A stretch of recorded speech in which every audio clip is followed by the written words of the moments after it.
Well, when people convicted of a felony have completed their sentence, the law says they've repaid their debt to society. But many discover that making a new life does not guarantee a chance to make a living. Investigative reporter Chris Horne looks at the hurdles convicted felons are facing once they try to find a job. Now, the big question, Chris, who is willing to take a chance on somebody with a criminal background? Well, they need help to find it, but it turns out, Tom and Nicole, that there are several area programs that help released inmates find work. In fact, we found a local company where about a third of the workforce has a criminal background. Some released felons create their own opportunities, and as we discovered in putting together this story, some cannot escape the grip of their criminal demons. Some days it's tough for me to even look in the mirror because of the things I've done in my past. Jeff Bekalik had been in trouble with the law several times over the past decade and ended up doing 3 years in prison for grand theft auto. He got out in 2012. It was tough finding a job. There was a long line of people waiting to get the jobs that were available, and a lot of the people that were applying for them didn't have convictions. But Bekalik was determined to transform himself. Programs such as Step Up, Workforce, and Thomas Nelson Community College helped him get his life back in order. And I knew that I didn't want to go back to jail. I knew I wanted to change my life. That was 2 weeks ago. Bekalik was enrolled in school. He found work refurbishing homes. He told us he was proud to be paying taxes, no longer a liability in the community. He said he was living the life that he could only dream of while he was inside. Yet Jeff Bekalik was going to be our shining example of how a released felon can turn his life around. And then the story turned inside out. Last week we couldn't reach him. Turns out he was back in jail.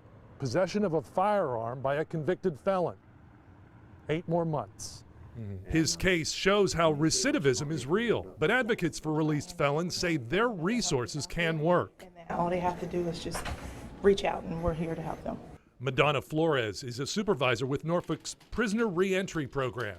She says caseworkers put a major emphasis on job training. Developing a resume, teach them interviewing techniques.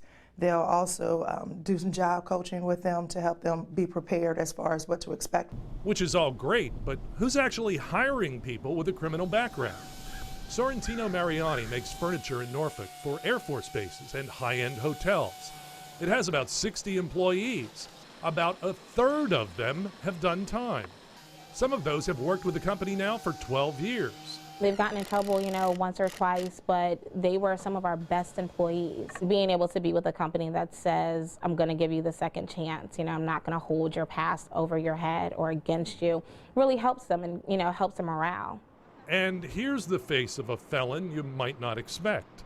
Linda Rowland isn't looking for work, but she does have some advice for employers. While I was at Alderson, there were people there that was even making up crimes that they're going to commit when they go home.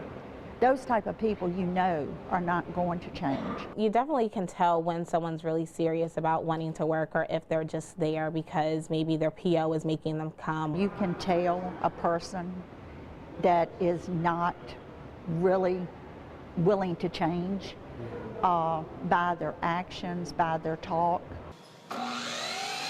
Hiring felons is working for Sorrentino Mariani. The prisoner reentry program wants more companies to follow that lead. It's not about what they've done in the past, it's about what they want to do in the future.